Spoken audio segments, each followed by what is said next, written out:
ಇದು ಅಖಾಡ big fight ವಿಶೇಷ ನಾನು ಮತ್ತೆ ಮುಂದುವರಿಸ್ತಾ ಇದ್ದೀನಿ. ಇಲ್ಲಿ ನಾನು ಅರ್ಕೇಶ್ ಸರ್ಗೆ ಕೇಳಲಿಕ್ಕೆ ಇಷ್ಟಪಡ್ತೀನಿ. ಅರ್ಕೇಶ್ ಸರ್, ಈಗ ಪಾಕಿಸ್ತಾನಕ್ಕೆ ನಿಮ್ಮ ರಾಷ್ಟ್ರಗೀತೆ ಯಾವುದು ಅಂತ ಯಾರಾದರೂ ಕೇಳಿದ್ರೆ ಭಯೋತ್ಪಾದನೆ ಅಂತಾರೆ ಅವರು. ರಾಷ್ಟ್ರಗೀತೆ ಯಾವುದು ಅಂದರೆ ಭಯೋತ್ಪಾದನೆ. ಯಾವುದಪ್ಪ ನಿಮ್ಮದು ರಾಷ್ಟ್ರೀಯ ಧರ್ಮ ಅಂತ ಕೇಳಿದ್ರೆ ನಮ್ಮ ರಾಷ್ಟ್ರೀಯ ಧರ್ಮ ಜಿಹಾದ್ ಅಂತಾರೆ. ನಿಮ್ಮ ರಾಷ್ಟ್ರೀಯ ಪಕ್ಷಿ ಯಾವುದು? ಅದು ಭಯೋತ್ಪಾದನೆ. ರಾಷ್ಟ್ರೀಯ ಹಣ್ಣು ಯಾವುದು? ರಾಷ್ಟ್ರೀಯ ಪ್ರಾಣಿ ಯಾವುದು? ಭಯೋತ್ಪಾದನೆ. ರಾಷ್ಟ್ರೀಯ ಹಿಂಸೆ ಅಂತ ಸೇರಿಸ್ಕೊಂಡ್ರೆ ಭಾರತದಲ್ಲಿ ಜನಗಳನ್ನ ಬಂದು ಆಗ ಕೊಂದು ಹೋಗೋದೇ ಅವ್ರದ್ದು ರಾಷ್ಟ್ರೀಯ ಹಿಂಸೆ. ಇಂಥ ಒಂದು ದೇಶ, ಈಗ ಜನಗಳಿಗೆ ಒಂದು ಕನ್ಫ್ಯೂಷನ್ ಇದೆ ಅರ್ಕೇಶ್ ಸರ್, ಇದು ಯುದ್ಧನ ಅಥವಾ ಯುದ್ಧ ಅಲ್ವಾ? ಪಾಕಿಸ್ತಾನದ ಪರ್ಸೆಪ್ಷನಿಂದ ನೋಡಿದಾಗ ಭಾರತದ ಗ್ರಾಮಗಳ ಮೇಲೆ ದಾಳಿ ಮಾಡಿದಾಗ ಭಾರತ ಪ್ರತಿದಾಳಿ ಮಾಡ್ತಾ ಇದೆಯಲ್ಲ, ಇದು ಯುದ್ಧ ಅಂತ ಕರೆಸ್ಕೊಳ್ಳುತ್ತಾ ಅಥವಾ ರಕ್ಷಣಾತ್ಮಕ ಹೋರಾಟ ಅಂತ ಕರೆಸ್ಕೊಳ್ಳುತ್ತಾ? Point number 1. ಪಾಯಿಂಟ್ ನಂಬರ್ 2, ನಾವು ಪಾಕಿಸ್ತಾನದ ರಾವಲ್ಪಿಂಡಿಯ ಕ್ರಿಕೆಟ್ ಸ್ಟೇಡಿಯಂ ಛಿದ್ರವಾಗುವಂತೆ, ಅನೇಕ ಸ್ಥಳಗಳಲ್ಲಿ ಪುಡಿಯಾಗುವಂತೆ ಆ ನೆಲಕ್ಕೆ ಕಾಲಿಡದೇ ಮಾಡ್ತಾ ಇದ್ದೀವಲ್ಲ, ಇದು ಯುದ್ಧನಾ? ಅಥವಾ ತನ್ನ ರಕ್ಷಣೆಗೋಸ್ಕರವಾಗಿ ಭಾರತ ಮಾಡ್ತಿರ್ತಕ್ಕಂಥ ರಕ್ಷಣಾತ್ಮಕ ಹೋರಾಟ ಅಂತ ಕರೆಸ್ಕೊಳ್ಳುತ್ತಾ? ಹೇಗೆ ಸರ್ ಇದು ಸ್ಪೆಸಿಫಿಕೇಷನ್ ಹೇಗೆ?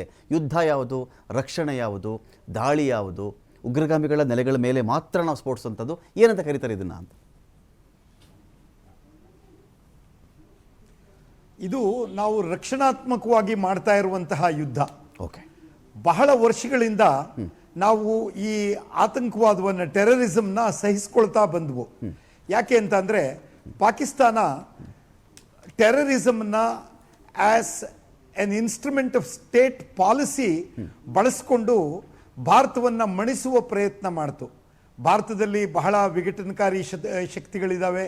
ಭಾರತ ಭಾಷೆ, ಧರ್ಮ, ಸಂಸ್ಕೃತಿ ಇತ್ಯಾದಿ ಡೆವಲಪ್ಡ್ ಆ್ಯಂಡ್ ಅಂಡರ್ ಡೆವಲಪ್ಡ್, ಈ ರೀತಿ ಬಹಳ ವ್ಯತ್ಯಾಸಗಳಿರುವಂತಹ ದೇಶ. ಈ ದೇಶದಲ್ಲಿ ನಾವು ಅವರ ವೈರುಧ್ಯಗಳನ್ನು ಬಳಸ್ಕೊಂಡು ನಾವು ಅವರಲ್ಲಿ ಭಿನ್ನತೆಯನ್ನು ತಂದು ಅವರನ್ನು ಅವರ ವಿರುದ್ಧವೇ ಹೋರಾಡುವ ಹಾಗೆ ಮಾಡಬೇಕು ಅನ್ನೋ ಪ್ರಯತ್ನ ಮಾಡಿದ್ರು. ಇದನ್ನು ಪಂಜಾಬ್ನಲ್ಲಿ ಮಾಡಿದ್ರು, ಸಕ್ಸೀಡ್ ಆಗಲಿಲ್ಲ. ಕಾಶ್ಮೀರದಲ್ಲಿ ಮಾಡ್ತಲೇ ಇದ್ದಾರೆ. ನಾರ್ತ್ ಈಸ್ಟ್ನಲ್ಲಿ ಮಾಡಿದ್ರು, ಅಲ್ಲಿ ಕೂಡ ಪಾರ್ಷಿಯಲ್ ಆಗಿ ಸಕ್ಸಸ್ ಆದ್ರು. ಆದರೆ ಭಾರತ ಇದನ್ನೆಲ್ಲ ಬಹಳ ತಾಳ್ಮೆಯಿಂದ ಮತ್ತೆ ಬಹಳ ವಿಸ್ಡಮ್ ಬಳಸಿ ಅದನ್ನ ವಿರೋಧಿಸ್ತಾ ಬಂತು. ಆದರೆ ಭಾರತ ಎಲ್ಲೂ ತನ್ನ ನ್ಯಾಯ, ನೀತಿ, ಧರ್ಮಗಳನ್ನ ಬಿಟ್ಟು ಅಂತಾರಾಷ್ಟ್ರೀಯ ರಾಜಕೀಯ ಮಾಡಲಿಲ್ಲ. ಹೀಗಾಗಿ ಭಾರತಕ್ಕೆ ಒಂದು ಗೌರವಯುತ ಸ್ಥಾನ ಇವತ್ತು ವಿಶ್ವದಾದ್ಯಂತ ಇದೆ. ಈ ಪರಂಪರೆ ಭಾರತ ಅಸ್ತಿತ್ವಕ್ಕೆ ಬಂದಾಗಿನಿಂದಲೂ ಇದ್ದು ಇವಾಗ ಮುಂದುವರ್ಕೊಂಡು ಬರ್ತಾ ಇದೆ. ಇತ್ತೀಚೆಗೆ ಪಾಕಿಸ್ತಾನ ತೀರಾ ಅಧೋಗತಿಗೆ ಇಳಿದಿದೆ. ಅಲ್ಲಿಯ ಆಂತರಿಕ ಹೋರಾಟಗಳು, ಮಿಲಿಟರಿ, ISI ಮತ್ತು ಪೊಲಿಟಿಷಿಯನ್ಸ್, ಈ ನಡುವೆ ಮಿಲಿಟರಿ ಪೂರ್ತಿ ಕರಪ್ಟ್ ಆಗಿದೆ, ಅವರು ರಾಜಕೀಯಗೊಂಡಿದ್ದಾರೆ.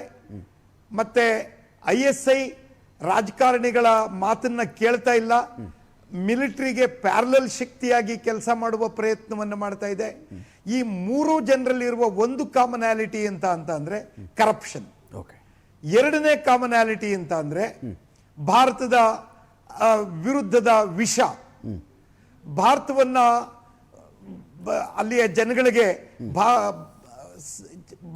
ಪಾಕಿಸ್ತಾನ ಹುಟ್ಟಿದಾಗಿಂದಲೂ ಈ ವಿಷವನ್ನೇ ಉಣ್ಣಿಸ್ಕೊಂಡು ಬಂದು ಭಾರತ ಅಂತ ಅಂದ್ರೆ ಬಹಳ ಕೆಟ್ಟ ದೇಶ ಅನ್ನುವಂತಹ ಭಾವನೆಯನ್ನ ಅವರಲ್ಲಿ ಮೂಡಿಸಿದ್ರು.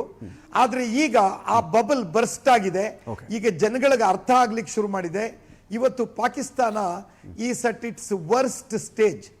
ಭಾರತ ಬಹಳ ತಾಳ್ಮೆಯಿಂದ, ಬಹಳ ತಂತ್ರಾತ್ಮಕವಾಗಿ ಅವರ ಈ ಕುತಂತ್ರಕ್ಕೆ ಸೂಕ್ತವಾದ ಉತ್ತರವನ್ನ ಕೊಟ್ಟಿದೆ.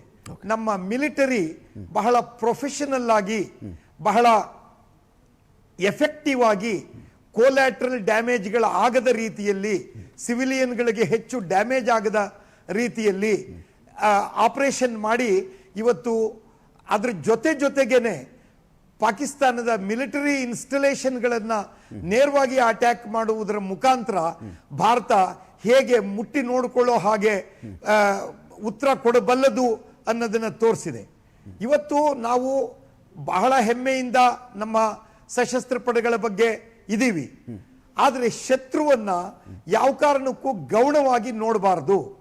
ಎಂಥ ವೀಕ್ ವ್ಯಕ್ತಿಯು ಹೇಳ್ತಾರೆ, ಬೆಕ್ಕನ್ನ ನೀವು ಹೊಡಿಬೇಕಾದ್ರೂ ಒಂದು ಕಿಟಕಿ ತೆಗೆದು ಹೊಡೀರಿ, ಇಲ್ಲದೆ ಇದ್ರೆ ಅದು ನಿಮ್ಮ ಮೇಲೆ ನಿಮ್ಮ ಕಣ್ಣನ್ನೇ ಚುಚ್ಚೋ ಕೆಲಸ ಮಾಡಬಹುದು ಅಂತ. ಹೀಗಾಗಿ ನಮ್ಮ ತಯಾರಿ, ನಾವು ಕಾಂಪ್ಲೆಸೆಂಟ್ ಆಗಬಾರ್ದು. ಇಡೀ ದೇಶ ನಮ್ಮ ಈ ಸಕ್ಸಸ್ ಅನ್ನ ಸೆಲೆಬ್ರೇಟ್ ಮಾಡಿರಬಾರ್ದು. ನಾವು ಡಿಫೆನ್ಸಿವ್ ಆಗಿರಬೇಕು. ನಾವು ಅಂತಾರಾಷ್ಟ್ರೀಯ ಮಟ್ಟದಲ್ಲಿ ಏನೇನು ರಾಜತಾಂತ್ರಿಕ ಕೆಲಸಗಳನ್ನು ಮಾಡಬೇಕು, ಮತ್ತೆ ಡಿಫೆನ್ಸ್ ದೃಷ್ಟಿಯಿಂದ ಏನೇನು ಕೆಲಸಗಳನ್ನು ಮಾಡಬೇಕು, ಅದನ್ನ ಈಗಾಗಲೇ ಮಾಡ್ತಾ ಇರುವ ಕೆಲಸಗಳನ್ನ ಮುಂದುವರಿಸಿಕೊಂಡು ಹೋಗ್ಬೇಕು. Okay. We should not be complacent ಅನ್ನೋದು ನನ್ನ ಇವತ್ತಿನ ಅಭಿಪ್ರಾಯ.